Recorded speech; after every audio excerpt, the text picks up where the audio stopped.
2-3 weeks. Right. But if you was working, you still got to have the stamps, you know. And in effect, at that particular stage, you had to work for 9. You got to get your stamps paid off 9 years out of every 10 of your working life. So in effect, your working life, if you started work at the normal age, unless you was like at a grammar school or anything, but normal would be 15. So in effect, your normal working life is 50 years. So you had to pay in for 45 years to qualify for your your full state pension. But then it got more and more complicated when you had this graduated pension scheme, where you had to pay extra in, and for every £10 or something you paid in, you had an extra 6pence on your pension or something, the graduated one. Then at a later stage you had SERPs, which then allowed you to contract out of the government system. I remember my dad talking about that. And it's become all sorts of a real mishmash of stuff now. I never expected to reach retiring age and still be paying a full amount of except tax. Yeah. You know, but basically, I mean, I've got 2 tax codes. You know, I've got 2 tax codes. Yeah. But there again, you know, people can say, well, you're fortunate because you're getting the money, but it's only what you're paying. So. Yeah. And I'm better off with the private pensions than whatever I have with the government pension scheme. And then when they talk about the government pension scheme, where they give you these percentages increase, but that's not on your full pension. There's all sorts of if, buts, and maybe. Oh, I bet there is, yeah. All about it. I've packed up trying to work it out. I'll just accept it. And as long as you've got enough to live on, that's it. Well, basically, it is. I mean, quite frankly, it's. I don't know how the youngins get on now. Honestly, I don't. An old school chum of mine, I mean, after I retired, we sort of going friendly with one another. Yeah. He died about 15 years ago, so I mean, we used to see one another for quite a few times, for about a 15, well no, about 8-9 year period before he passed on. And he used to say to me, we went through the best period. And we didn't because in effect when we was young, nobody had, no normal working class people had central heating. It was all a coal fire. So if nobody's in the house during the day, you go up to a cold, in the winter, a cold house. And no good banking the fire up or building the fire up, because by the time you got it going, you was out to work. I remember Mum and Dad's ice forming on the inside of the windows, you know, because it was that cold. Toilets were outside. Yeah. They used to have hurricane camp lamps or something stuck in the toilet. Yep. And we had winters then. I mean, you may barely remember the odd winter, but we had bad winters every year, and some winters was very bad. You know, the 47 winter, that was terrible, and then we had another winter, early 60s, I think it was 62, I think it was. That was another terrible winter. It wasn't a lot of snow, but it was that cold all the time. And nothing thawed. I've got photos that I've took of people walking on the Avon at Stratford. You know, just walking on it. Walking on it. They got sledges. I took photos. I didn't walk on the island. I wasn't brave enough. Yeah. But people were. Yeah. You know, it. I mean, basically, if I lived in them, if I sort of was born 30 years earlier, I don't think for a minute I'd live to the age that I've lived now. Not because of the medication or anything like that. It was general, the conditions that you were living in. How old are you now? Me? Oh, I'm 89. Oh, very good. So you know, it's you go sort of go about and you push yourself, but in effect, it's when I talk to some of the people about how we used to live years ago, that you can't describe it to people. You just can't. It's something you'd have to have been sort of through. So, in effect, when we was youngster and we was during the war years, it was the parents that would have to sort out the food and everything and living conditions. Yeah. Whereas kids was after a raid, if you hadn't been evacuated, well, I hadn't for a while, and then I got evacuated. In effect, you was out on the bomb sites, somewhere to play, an adventure playground. Round the corner, we'd got a big pit that they used to dig out the clay for bricks, making bricks. And the Home Guard used to do rifle practice there. So during the day, I mean, or in the evening when we left school, we'd go in down the pit. There'd be little pools with newts and so forth in it. Hunting out empty cartridge shells. You know, it was all an adventure. It was all great. But you know, it's and then we'd still got rationing after the war.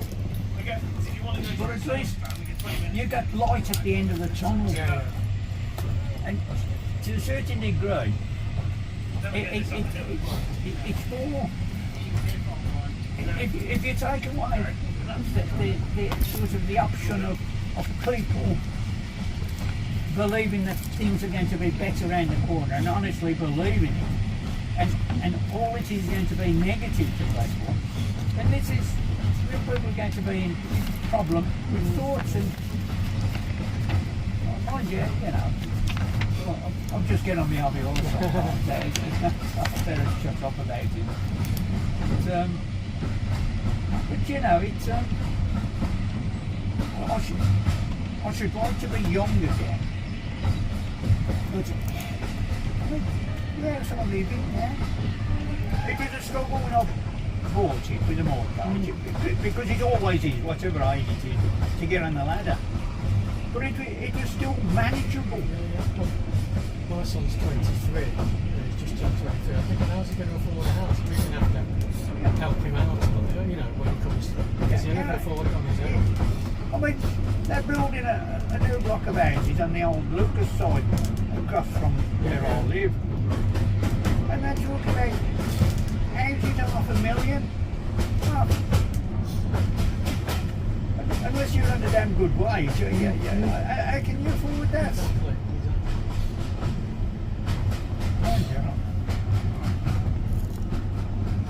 Are we distracting you? Nah. No, I was just Tell us enjoying to it. shut up if we are. Nah, I'm just enjoying it though. Just enjoying it.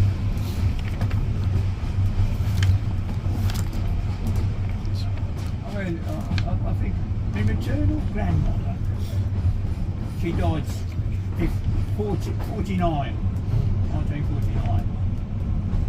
She was 69,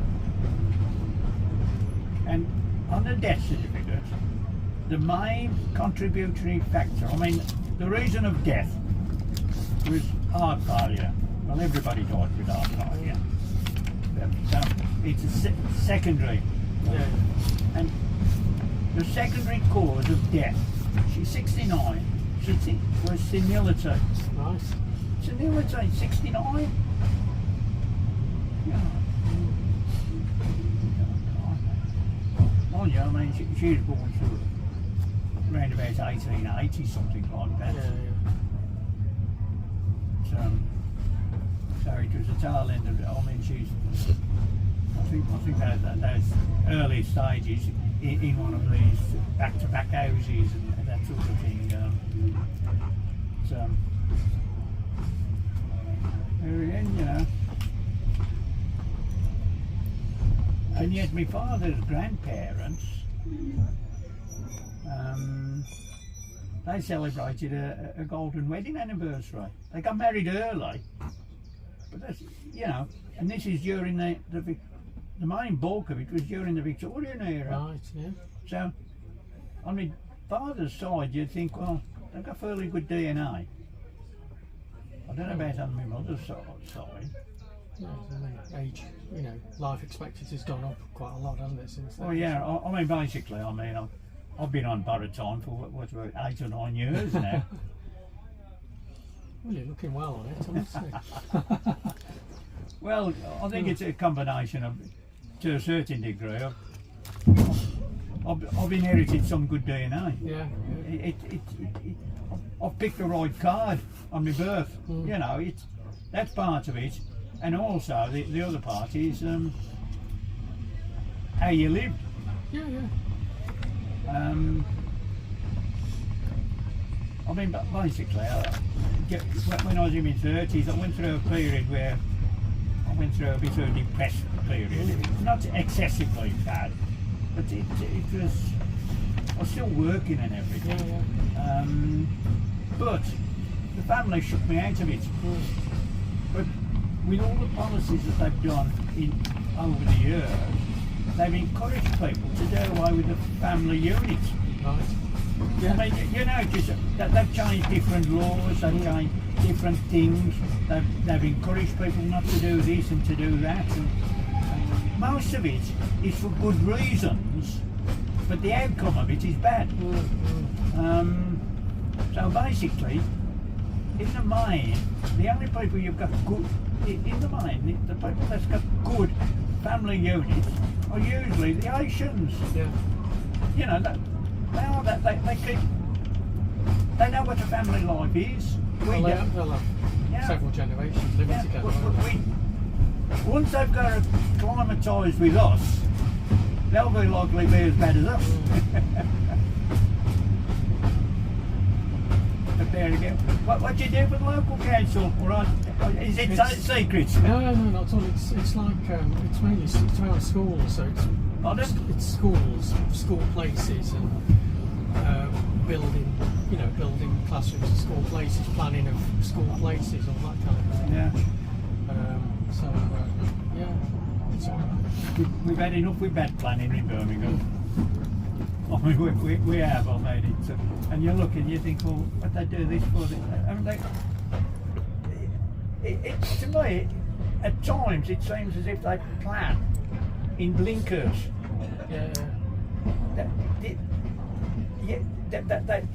It seems as if they plan something which seems as if it's good, but they don't think of anything that's peripheral to it, and the peripheral is worse than the good parts. I know what you mean. Yeah. I mean, on the corner to us, to where I live in Sheffield. Yeah. And near Crossroads, we have had 1 or 2 accidents there and so forth. And so they've altered things. So they've instead of being a dual carriageway coming up on the main road, they've created it towards the Crossroads into a single one. So you moved out to create a wider.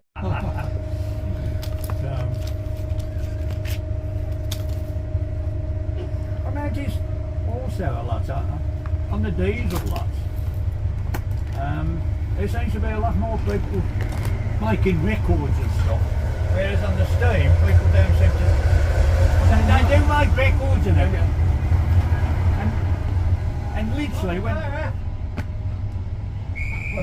came on the mainline train, there's lots of people on the platforms. You could see that with their books or watching the normal trains coming down. What's going on here? Late passengers. Right.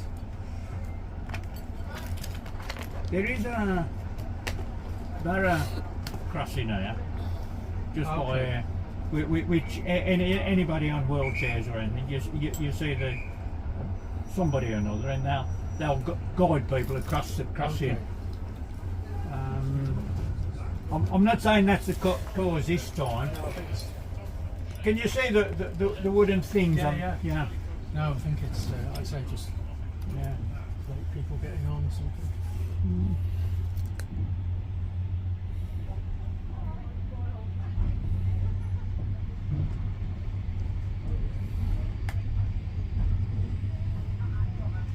Are you making, as soon as you get in, are you making your way back? Well, train is 5 to 6, I think, so I've got about half an hour to. Yeah. Well, actually, I think roughly there's about 4 an hour, isn't there?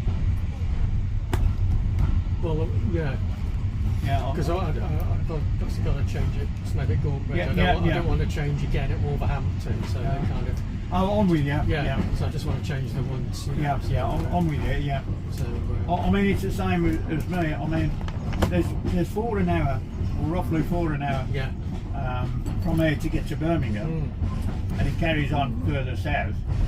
But they split up at Tisley. Yes. And I want the North Warwickshire line one, which is only twice an hour. Okay.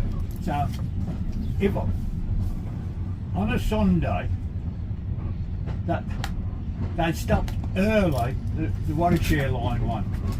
So in effect, if I come on a Sunday, I think the latest train I can get to my station is really about 5:30. I think it is. I can't do anything later than that. I can do later than that, but that will then,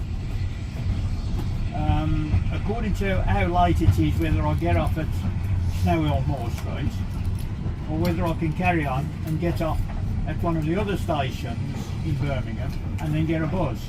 Well, the trains, if we go for a night out in Birmingham to a show or whatever, the trains back kind of. There's plenty of trains from Birmingham to Wolverhampton, not a problem. But from Birmingham to Stafford, it's a real. The last. There's one about 10:30, and there's one about 11 or something. Do you actually come in for shows in Birmingham? Oh yeah, go to the Symphony Hall and indoor arena, whatever. I've been into a 30 now for I don't know how long. Up to sort of the 70s, I used to go quite a lot to the different theatres. But you have certain circumstances that sort of occur in your life where you've got a lot more other things important, and you do that, and then it's a case of whether you drift back into it again, which I never did. No, sorry, not that regularly, but I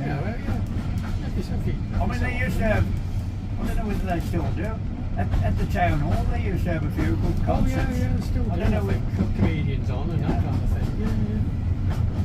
And Digbeth Institute, they used to, I can remember going to a few jazz, lots in the 50s there.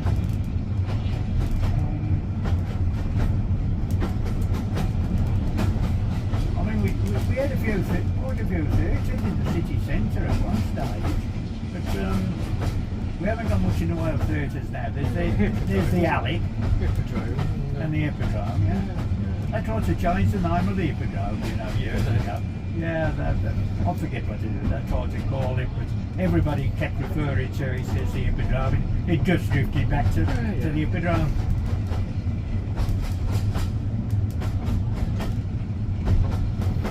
Used to be there's the Alexander. Right. That's not far from the Hippodrome. That. No, I know where it is. Yeah. Theatre Hall that closed in the 50s. That was in New Street. That. Thank you. Excuse me, guys. Birmingham Odeon. Birmingham Odeon. Became the cinema. I think it's still a cinema. Birmingham Odeon. Oh, the Odeon. I think it's one of these multi-screen things now. Okay.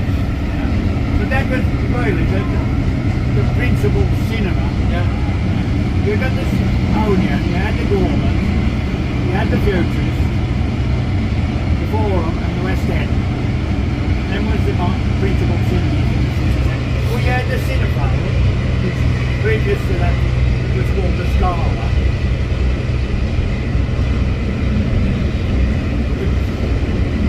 They altered the Scala. I mean, I'm probably going back to the early 60s here. They altered the Scala to the Cinephone, and then it became a sort of rusty continental film sort of thing. It weren't pornographic films, but it was sort of type of films you wouldn't see elsewhere. Yeah. Okay. I never went in there and seen it. Then they altered it to something else again. I don't know whether it's there now. It was on the Smallbrook Ringway, that was on the corner by the Horse Fair.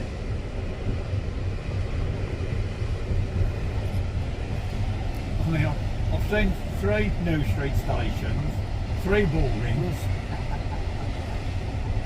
I doubt if I'll get round to see 4. You know, New Street Station, in the bygone era, I think it still is. It used to be an open station. Yeah. And there used to be a bridge that went right the way across every single platform with stairs coming down to it.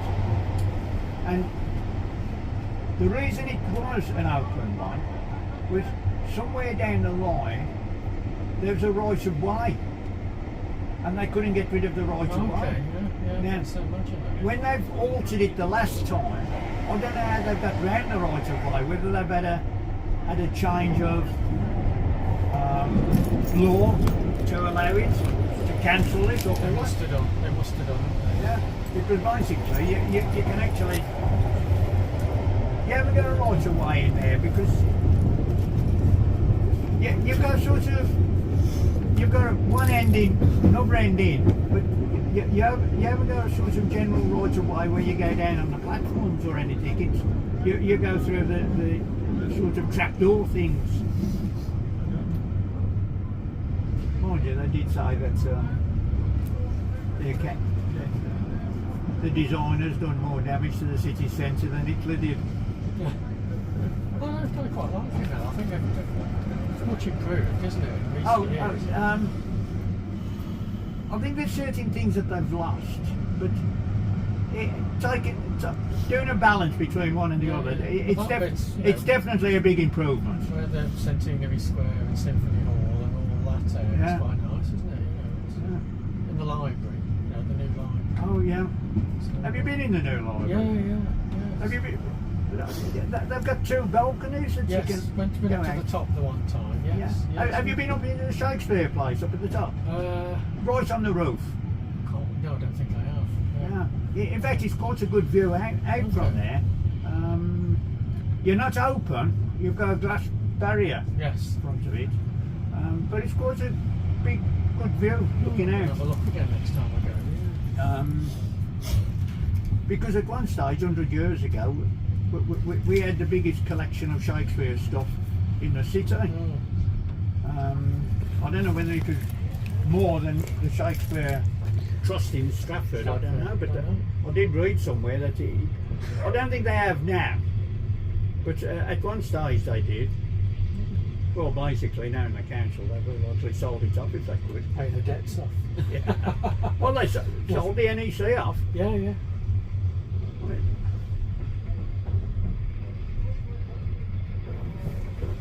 Well, we're just coming in now. Yep, not too bad, 20 past 5. Yeah.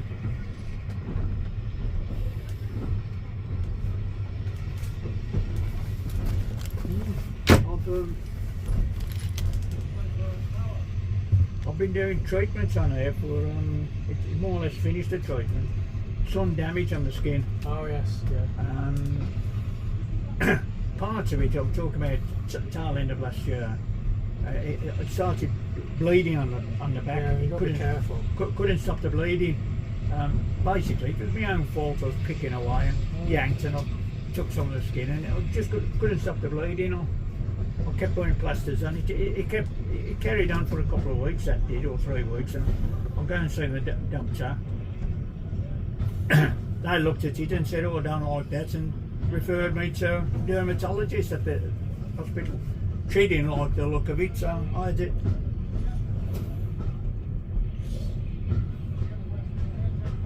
I had a biopsy, that come back clear, but she said, you've got a lot of skin damage, and it's best to clear it up. Wear a hat. Well, now to clear it up, Yeah. I've been putting stuff on it. I've practically come to the end of putting it on. Mind you, I tell you, when you're using it, don't have it near a naked light because it will burst into flame. Oh, okay. Yeah. Even like on your bedclothes. Yeah. If it sort of gone on there, so basically every time it's only twice a week I have to do it. Ooh. So every time in the evening, I'll wash it off. Anyway, it's not. I was having a chat to you. Kill a bit of time. We're back. Yeah. We're back now. Trainer. Have you been caught in any of the showers? No, there was a few little spots when I got off at Harley, but nothing really. I got caught a little bit at Erdington, and I went into the waiting room, ticket office, cafeteria, whatever you call it now. I went in there, sat down, had a chat to somebody.